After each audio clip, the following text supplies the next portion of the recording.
A'udzu billahi minasyaitonir rajim. Bismillahirrahmanirrahim. Alhamdulillah wassalatu wassalamu ala Rasulillah. Amma ba'd. Assalamualaikum warahmatullahi wabarakatuh. Mga minamahal naming kapatid sa Islam, kung makikita nyo po, ang ating pamagat ngayon ay ang mga nagwagi at ang pagtatapos. Okay, Mujahid, kunin mo yung nota. Ang mga nagwagi. Ito ay siguro ay may kaugnayan din sa ating pag-aayuno sa Ramadan. Nagwagi po yung tunay na sila ay nag-ayuno para sa Allah. Sila ay gumawa ng kabutihan at nagbago sa buwan ng Ramadan dahil ito ay inaalay nila sa Allah. Ang pagtatapos, dahil ito nga ay pagtatapos. Marahil po ngayon, inaantay lang namin, siguro after 1 hour ngayon, mag-a-announce ang mufti ng Saudi Arabia kung nakita nila Ru'yatul Hilal dito sa Saudi Arabia o hindi naman nila nakita, ay inshallah itutuloy namin ito hanggang sa Wednesday. So ibig sabihin nun, kung sa Wednesday pa tayo, ang Eid al-Fitr namin ay sa Thursday, katulad din dyan sa inyo sa Pilipinas. So mas maganda nagkasabay-sabay tayong lahat na kumpleto natin ang 30 days ng fasting ng Ramadan.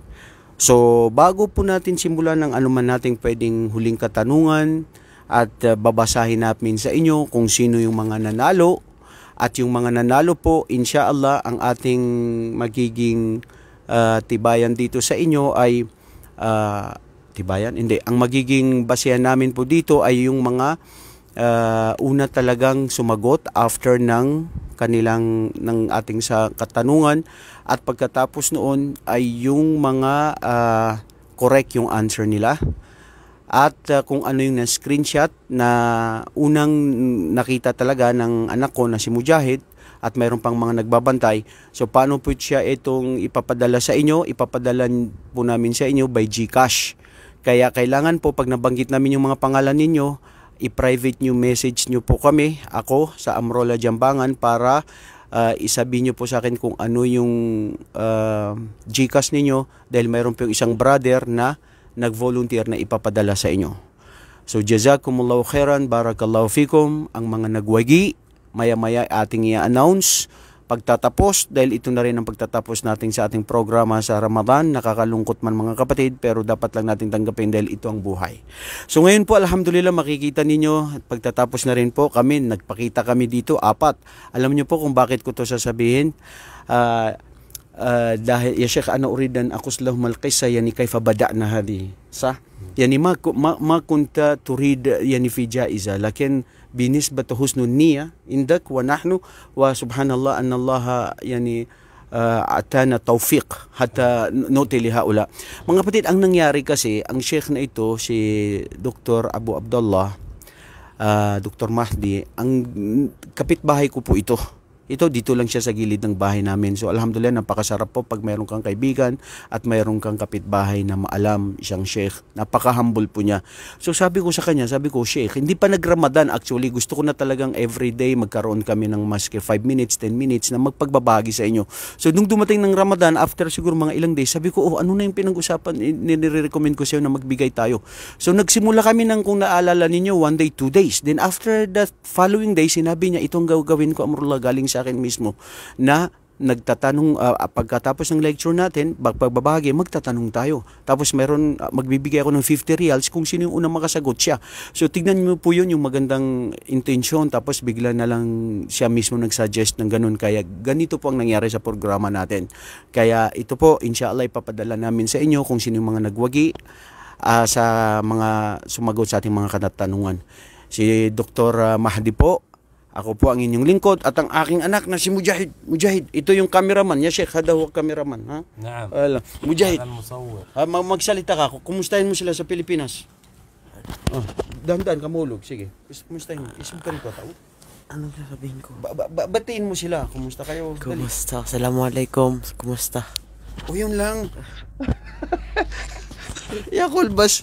يا شيخ كموستا يعني كيف حالكم؟ الله مستعان.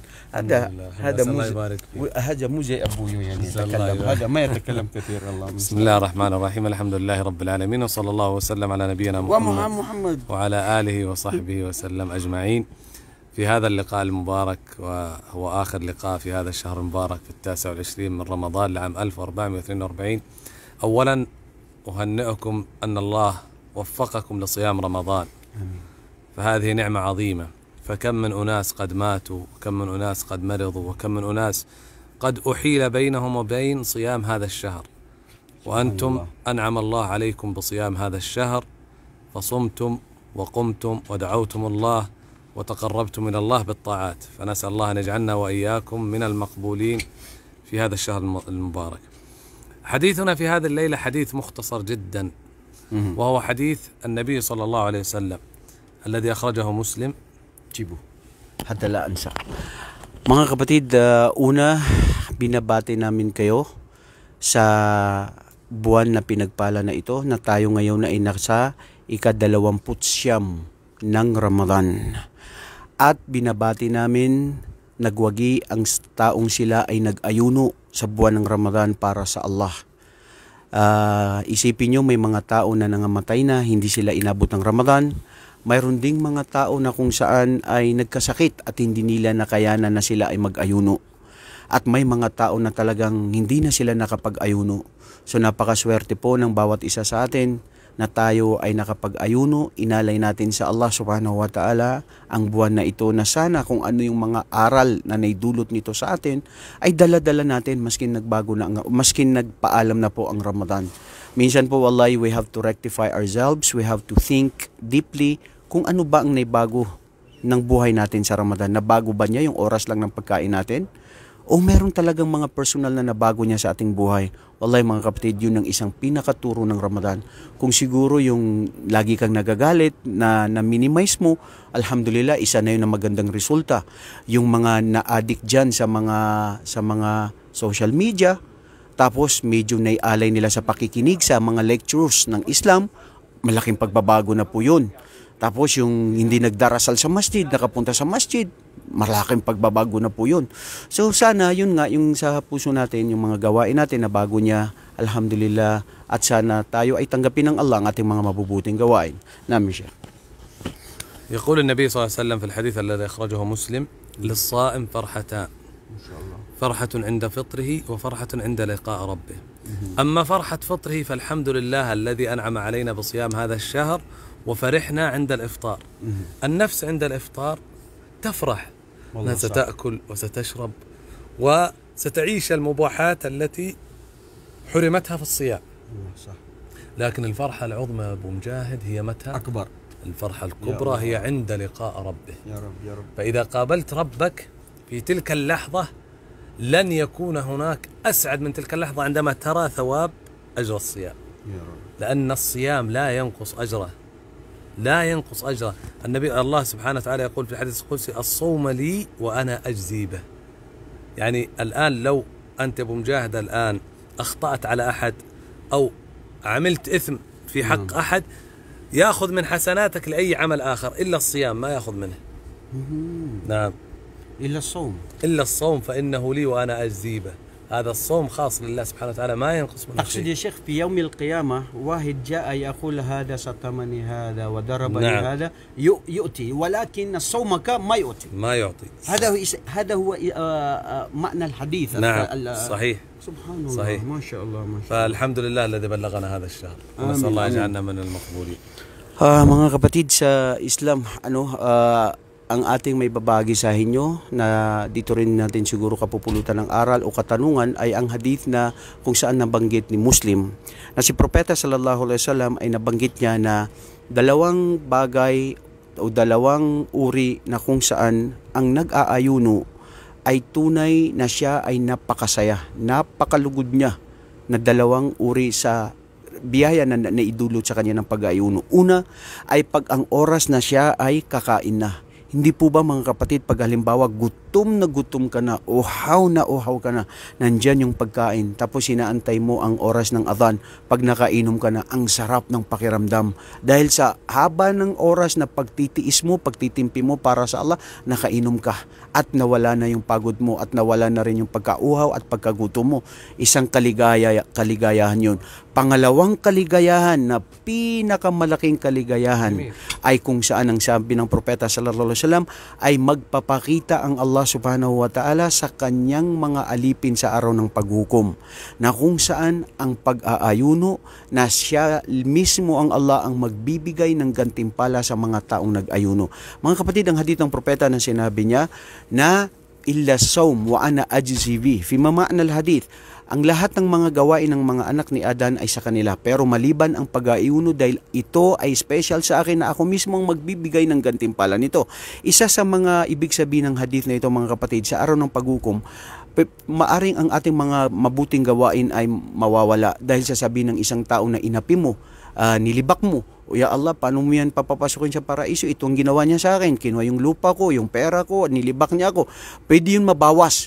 Pero ang pag-aayuno ng tao, hindi yun ipapangyari ng Allah na ibigay sa kanino man, dahil ang Allah ang magbibigay ng gantimpala dahil sa pag-aayuno. Dito natin napapagtanto na tayo ay ikhlas sa ating mga gawain. حديث الصيام أبو مجاهد انقضى ونحن الآن في حديث الانقضى. أنا أقول حديث الصيام نحن الآن قضينا يعني انتهينا. نعم. أنا أقول الآن لا تحقرن من المعروف شيئا ولو أن تلقى أخاك بوجه طلق. حديث النبي صلى الله عليه وسلم لا تحقر من المعروف شيء، يعني أي عمل يسير اعمله حتى لو أنه قليل، حتى لو أنه قليل. ربما هذه الحسنة، العمل اليسير هو الذي يدخلك الجنة. سبحان الله. ولذلك أنا أقول أبو مجاهد، هذا مجاهد الذي كان يصور، وهذا الابن محمد اللي كان يساعدنا، الله. هؤلاء عملهم يسير، لكن كل ما تكلمنا في هذه الحلقات لهم أجر. آمين يا رب. لهم الأجر. نعم. فلذلك أنت إذا طلب منك أخ مسلم أو تستطيع أن تعمل أي عمل لا تحقره، قدم العمل. سبحان الله. الابتسامة في وجه أخيك صدقة. صحيح. نعم. يلا. Mga kapatid, ayon sa hadith ni Propeta Muhammad sallallahu alaihi wasallam na la tahqiranna minal ma'rufi shay'a, huwag kayong magkait ng mga maliit na gawain na akala ninyo na ito ay walang gantimpala. Mga kapatid, napakaliit man na gawain na ito ay magbubunga ng napakalaking gantimpala na ibibigay ng Allah. Katulad halimbawa ng nagawa natin dito sa halos isang buwan na ating pagsasama-sama. Itong anak ko na si Mujahid, ayos. Itong si Mujahid po, siya po yung aming cameraman, at itong anak niya na si Muhammad, na nandyan si Muhammad, at siya ay tumutulong din sa amin, nagbibigay ng advice, at minsan sa sabi niya, Abuya, doon tayo sa isang lugar, dito sa masjid, ganyan. Ya Muhammad, mashallah, shuf, kalim haulal Filipinin, salim, bas, yalla. salim haulal. الحمد لله أن كلنا مسلمين وأخوان. السلام عليكم ورحمة الله وبركاته، كيف حالكم؟ الحمد لله على شهر رمضان، وإيش أقول؟ والحمد لله أن كلنا أخوان مسلمين. والحمد لله على كلنا أخوان مسلمين، ونعبد الله. نجتمع إن شاء الله في الجنة. إن شاء الله نجتمع في الجنة. آمين آمين آمين يا رب، ما شاء الله. Mga kapatid, yung anak niya na si Muhammad, minsan din nag-donate yan ng 50 riyals, no? At ito nga, nagsabi siya sa inyo na nagsasalam sa inyo at sana daw tayo ay lipunin ng Allah sa kanyang paraiso. Subhanallah, kahapon lang nagsama-sama po tayo, nagtiis kayo sa panunood ninyo sa amin. Tapos ito, maghiwa-hiwala na naman tayo. So, yung po yung hadith ng Propeta sallallahu alaihi wasallam na sinabi niya na itong si Mujahid at saka si Muhammad, tumulong lang ito sa programa natin. Pero mga kapatid, nabuo ito dahil sa pamamagitan ng kanilang tulong. So, maski yung pagngiti mo, maging maaliwala sa mukha mo sa kapatid mo na Muslim, ito ay isang uri ng pagsamba. Kaya wag po tayo magkait. Gumawa ng kabutihan, tumulong sa anumang pwede nating maitulong sa ating mga kapwa. يوم القيامة يا أبو مجاهد، نعم. هناك أناس اسمهم الأعراف، في القرآن سورة اسمها سورة الأعراف. هناك أناس سيأتون اسمهم الأعراف. ما شاء الله. من هؤلاء؟ هؤلاء يكونون بين الجنة والنار. أعمالهم وحسناتهم لم تدخلهم الجنة، وسيئاتهم لم تدخل النار، فوقفوا في مكان اسمه الأعراف، فعرفوا بهذا الاسم وسموا بالأعراف. ونادى أصحاب الأعراف. العلماء يقولون هؤلاء الذين لم تكتمل حسناتهم للجنة ولم يكونوا من أهل النار.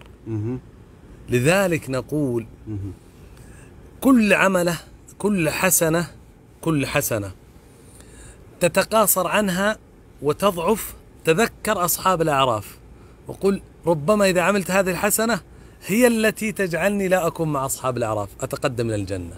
سبحان الله.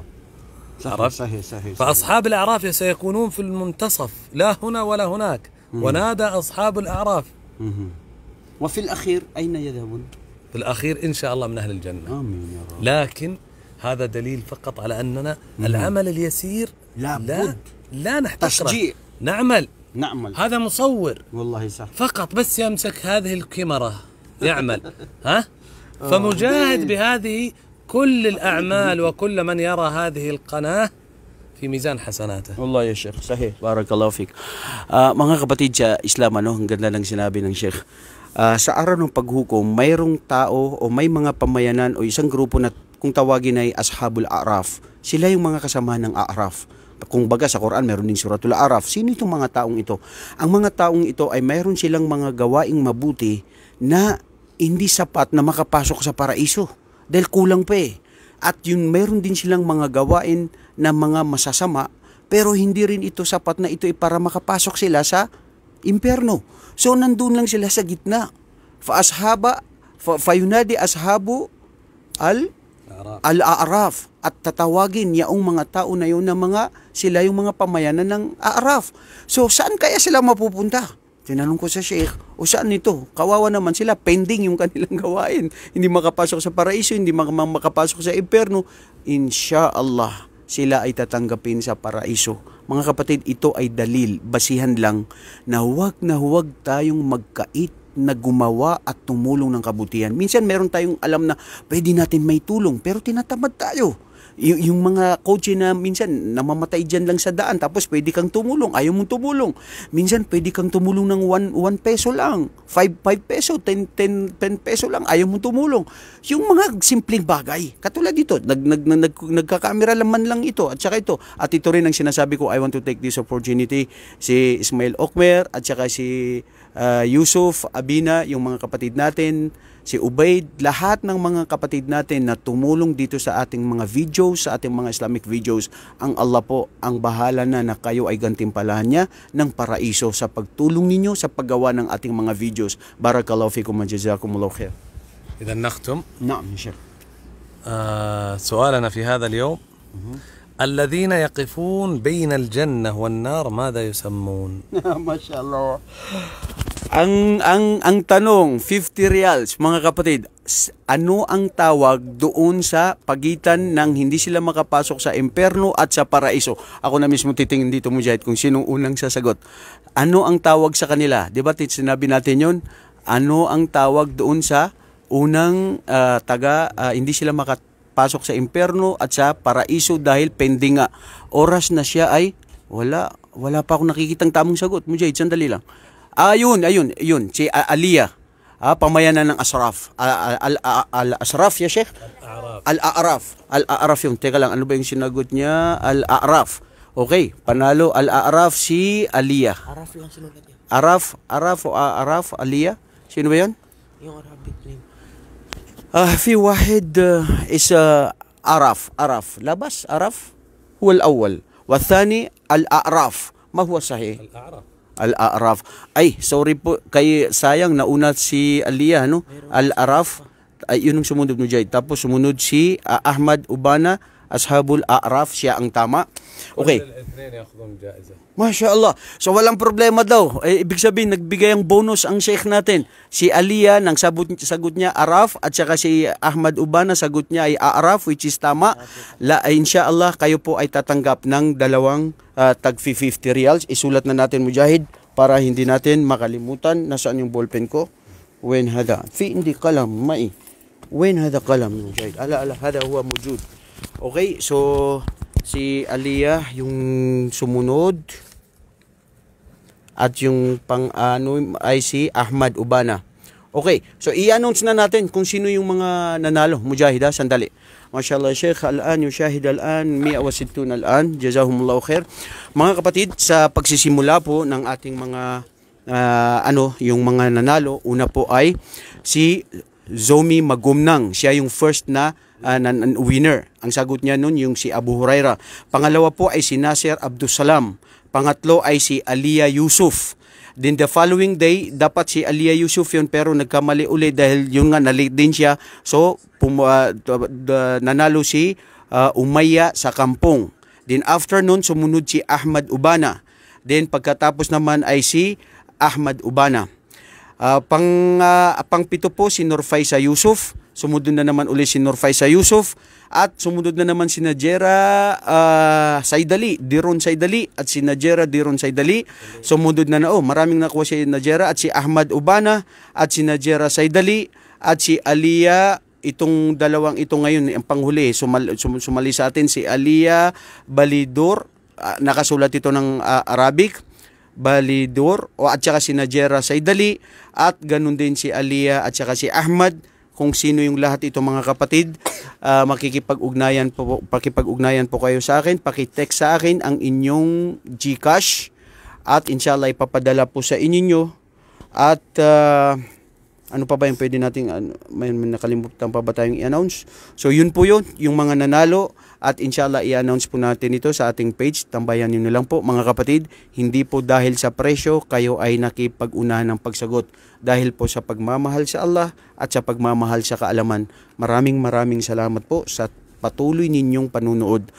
Bilang announcement po, ang sabi ng Sheikh natin, inshallah after Ramadan, pag-uusapan namin na mayroon po tayong gagawing programa dito sa ating page na ito. Hindi ko to inakalain pero mismo siya ang sumusuporta dahil nakita niya na mayroon tayong more than 26,000 o umabot na ng 27,000 na followers at sana po ay marami pang mag-follow po sa ating page dahil ito po ay aral sa Islam ang ating mga turo nito at may programang po tayo na sasabihin dito ang patungkol dito sa mga ano po yun ang i-announce po namin kung ano yun dahil meron din po mga cash na aming ibibigay na presyo doon sa ating mga gagawing paligsahan sa aming i-announce. Barakallahu fikum wa jazakumullahu khairan. Salim ya Muhammad. Mujahid, ikaw, salam. Muhammad, assalamualaikum ya Sheikh. Jazakallahu khairan ya Sheikh. Wallahi ashkurullah, as'alullah an yataqabbala minna wa minkum salihul a'mal. Barakallahu fik ya Sheikh. As'alullah an yaj'al hada fi husni hasanatikum. At kayo rin din daw mga kapatid, maraming salamat hanggang sa muli. Assalamualaikum warahmatullahi wabarakatuh.